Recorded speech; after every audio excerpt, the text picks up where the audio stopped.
Para de mentir. Não fui eu. Entrar sim, mas tem notícias do Zobeba. Ele finalmente resolveu confessar tudo. Mas e se eu te disser que você também não sai da minha cabeça? O que significa isso, Ivan? Eu não sei. Esse idiota! É isso!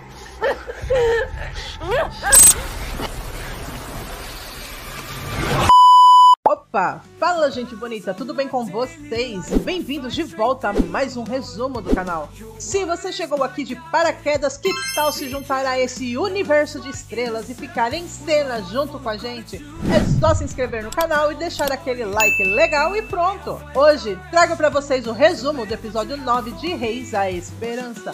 Então, sem mais delongas, vem, bora pro resumo! E o Senhor lhes deu repouso ao redor, segundo Crônicas 15:15. O que você acredita que um traidor merece? Asa não deixou barato. Com Zobeba no tronco, ele é espancado, ferido e humilhado. E isso não é nem a sentença final. Enquanto Isá o questiona porque ele traiu o rei, Zobeba diz que não é o que ele está pensando. Gente, por que todo mundo que é pego no flagra fala isso? Vocês vão entender porque eu tô perguntando isso mais à frente no vídeo. Enquanto Zobeba grita que não foi ele, vem outro soldado e o chicoteia, fazendo suas costas ferirem. Isá diz que não perguntará de novo, mas Zobeba diz que eles estão cometendo um erro. Porém, Isá, com a prova em mãos, pede que ele explique aquilo. Porém, ele, ao ficar calado, é chicoteado novamente. Zobeba, não suportando mais, grita que falará tudo. Pedem para chamar o rei, pois só falará quando Asa chegar. Asa, ao descer para o de jejum, pergunta por Azuba, que não se encontra muito bem ainda. E quando ele resolve ir até ela, Isá entra em sua presença e diz que Zobeba resolveu confessar, mas somente diante do rei. Asa então convoca todo o povo para verem o que acontece a um traidor. No Reino do Norte, Baasa está furioso, pois recebe a notícia que muitos de seu povo estão pensando em se mudar para Jerusalém. Afinal, ali ele já tem tudo, porém não o templo. Quando Onri fala que se não fosse a reabertura do templo, as pessoas sacrificariam por ali mesmo, nos altares que tem. E nesse momento ele é questionado pelo rei sobre Siloé. Ela também sacrificaria por ali? Diante dessa pergunta, Onri olha para Zinri, já sabendo que foi ele quem deu com a língua nos dentes. Onri pede perdão ao rei, pois foi um erro da parte dele ter permitido que sua mulher fosse até Jerusalém, e isso não irá mais acontecer. Em Jerusalém, Asa está com Zobeba e com autoridade manda que ele fale, e ali ele não está com nem um pouco de paciência. Quando ele se mantém calado, a esposa de Zobeba é levada à força até onde ele está. E Zobeba, com medo por ela, pede misericórdia ao rei. Ele diz então que falará tudo. Com Asa o segurando pelo cabelo e pelo rosto, diz que vai perguntar mais uma vez quais eram os planos dele. Então ele começa a contar toda a história. Ele é sobrinho do rei de Israel, Baasa, mas nunca soube disso. Soube um pouco antes do pai morrer, quando ele contou tudo sobre sua família e sua crença. Então ele resolveu se apresentar a Baasa para segurá-lo das intenções de Judá, que nunca foram de entrar em conflito com Israel. Só que ele viu nisso uma oportunidade de conseguir o que ele sempre almejava, de enfraquecer Judá e assim juntamente se tornar o rei de toda Israel. A recompensa de Zobeba seria ficar no lugar de Asa, somente abaixo de Baasa. Asa então diz que qualquer forma de traição para com o reino de Judá não ficará impune. Nesse momento, Zobeba começa a rir de Asa e diz a ele que o povo não o respeita, que ele não tem força e até pouco tempo atrás era Maaca que reinava. E agora, com essa nova rainha, em tom de deboche grita: quem vai reinar? Se referindo a Azuba. Gente, ela não é rainha ainda, tá? Ele disse isso porque no episódio anterior, Azuba travou na hora de se apresentar, não mostrou certa firmeza, então ele quis dizer que Azuba é fraca. Anani se aproxima e aconselha ao rei. Ele não deveria fazer aquilo diante do povo. Asa diz que ele resolve aquilo e que sabe o que está fazendo. Zobeba ri e diz que ele tem certeza que vai punir o sobrinho de Baasa, porque ele não gostará nada disso. Asa olha nos olhos de Zobeba e fala que não tem medo dele. E quando ele pergunta o porquê ainda não lhe tirou a vida, Asa diz que é porque ser preso não será sua única punição. Se ele tivesse traído só a ele ou ao reino de Judá, ele seria só preso, mas ele teve a ousadia de trair a Deus, e por isso ele vai morrer. Zobeba então entra em desespero, pede misericórdia, mas Asa não tem piedade.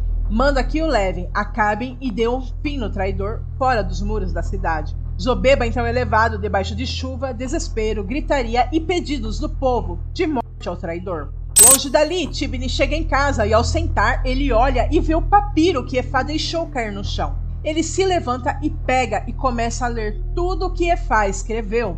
Sobre ela estar tentando, sobre seguir sua cabeça e não seu coração. Ela escreveu mais que isso. Disse que não consegue o esquecer, que ao beijar Tibni, ela pensa nele. Que quando Tibni a toca, ela lembra de suas mãos a tocando e pede que ele volte para ela. Nesse exato momento, Efá chega e ele, ao se virar, ela vê o papiro nas mãos dele. Ele pergunta o que significa aquilo. Efá, descarada, diz que não sabe. E ele grita com ela e diz que não está de brincadeira. Você me traiu, sua vadia, diz Tibni, pronto para explodir. Quando ela tenta negar mais uma vez, ele a pega pelos cabelos e pergunta quem é o bandido que vai ser apedrejado junto com ela. Ela diz a famosa frase, não é o que você está pensando. Por isso que eu perguntei no começo, por que todo mundo diz isso? A prova tá ali, não tem como contestar. E a pessoa diz, não é o que você tá pensando. Fala sério, vai. Tá ali, ó. Tibni lê pra ela. Não consigo mais ficar longe de você. Volta pra mim. Como assim não é o que eu estou pensando? Fala Tibni. Ele ainda pressiona ela, agredindo contra a parede mais uma vez. Enquanto ele vocifera perguntando quem é ele, Acabe chega, corre até a mãe e empurra Tibni, tirando Efá de perto dele. Acabe fica entre os dois, Efá chora e Tibni explode em raiva e diz que vai descobrir quem é e sai de casa. Na cena seguinte, Asa, tomando banho, pensa no que aconteceu mais cedo com Zobeba. Ele mergulha e ao voltar se assusta com Moza, que está ali. Ele foi levar uma notícia importante para o rei. Ele entrega um papiro, é uma carta de Azuba se despedindo, dizendo que o ama demais e por isso ela não vai atrapalhá-lo. Ela prefere ficar sem ele e ir embora, do que ser um empecilho em sua vida. Ela ainda diz que se ela fosse explicar o que se passa com ela tomaria o tempo dele e o impediria de fazer o que ele tinha feito naquele dia. Ela tá falando aqui da punição de Zobeba. Ela ainda diz que não quer impedir ele de ser ainda melhor do que ele já é. Os dias que ela passou lá foram os melhores da vida dela, mas ela se sente incapaz de proporcionar o mesmo para ele. E por isso ela decidiu partir e finaliza dizendo que o ama. Debaixo de chuva, Tibni, furioso, pede as espadas, entrega uma a Onri e pede que lute com ele. Onri não nega, mas Tibni tá com raiva e é violento. Onri pergunta o que houve, mas ele não fala, só ataca. E continuam lutando, até que ele derruba Onri. Ele pergunta de novo o que aconteceu, e longe dos outros, Tibni fala da traição de Efá, deixando Onri alerta, mas Tibni não sabe que se trata da traição de seu melhor amigo também. No meio da conversa dos dois, Zinri chega e diz que Baasa quer falar com Onri. Na cena seguinte, Azuba segue embora e escuta de longe Asa chamando por ela. Ela pede que a carroça pare e desce, então corre ao encontro do rei.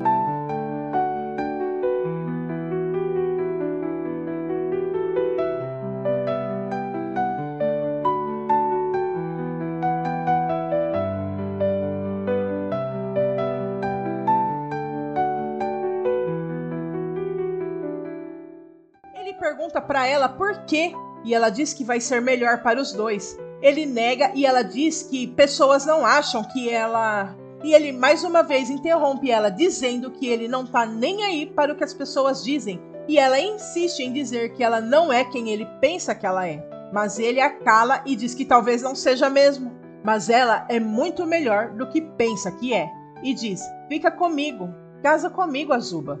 Ela sorrindo diz sim, e ele a beija.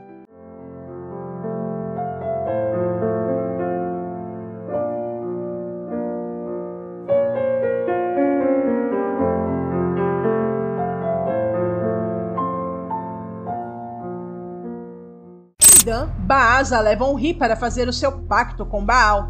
O rei diz que o levou ali para renovar seu voto com Baal. É nítido em Onri que ele não quer fazer isso, mas ele se sente em dúvida, e o rei continua a falar para ele ser fiel a Baal. Afinal, eles têm o mesmo passado, vieram do pó. não eram ninguém e o manda se aproximar do altar. O fogo queima, o ídolo está ali e adiante dele sua incerteza.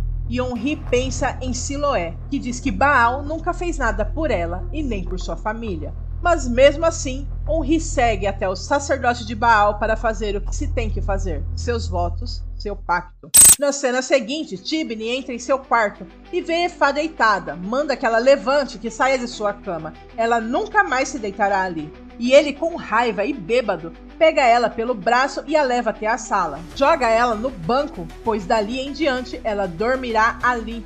Mas Efá começa então a enfrentar Tibni, o desafia a apedrejá-la e acabar logo com isso. Ainda diz que ele não pode fazer nada, que ele não viu nada, não tem prova de nada. E nesse momento ele dá uma bofetada nela, a fazendo cair. Ele fica um pouco confuso nesse momento, quando vê ela chorando, e até faz menção de ajudá-la. E essa cena me fez pensar que ele vai perdoar ela, mas já em seguida eu mudei de ideia. Mas ele sai e ela começa a rir dele e debocha. Quem diria? O tão respeitado capitão traído. Ele volta para trás e a agride novamente, manda que cale a boca, mas ela diz que se ele tirar a vida dela, vai tirar também a vida de seu filho. E por um momento ele acha que ela está falando de Acabe, mas não.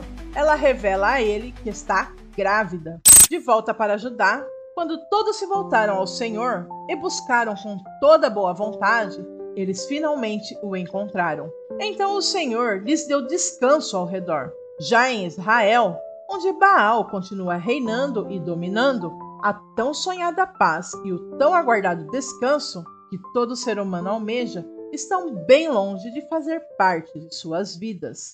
E esse resumo termina aqui. Se você chegou até aqui, deixe seu like, se inscreva no canal caso ainda não seja inscrito e vem conferir com a gente todos os nossos resumos. Compartilhe para que mais pessoas possam se achegar, nos ajudando assim a crescer e podermos fazer mais e melhor para você, é claro. E eu vou ficando por aqui. Até a próxima. Tchau!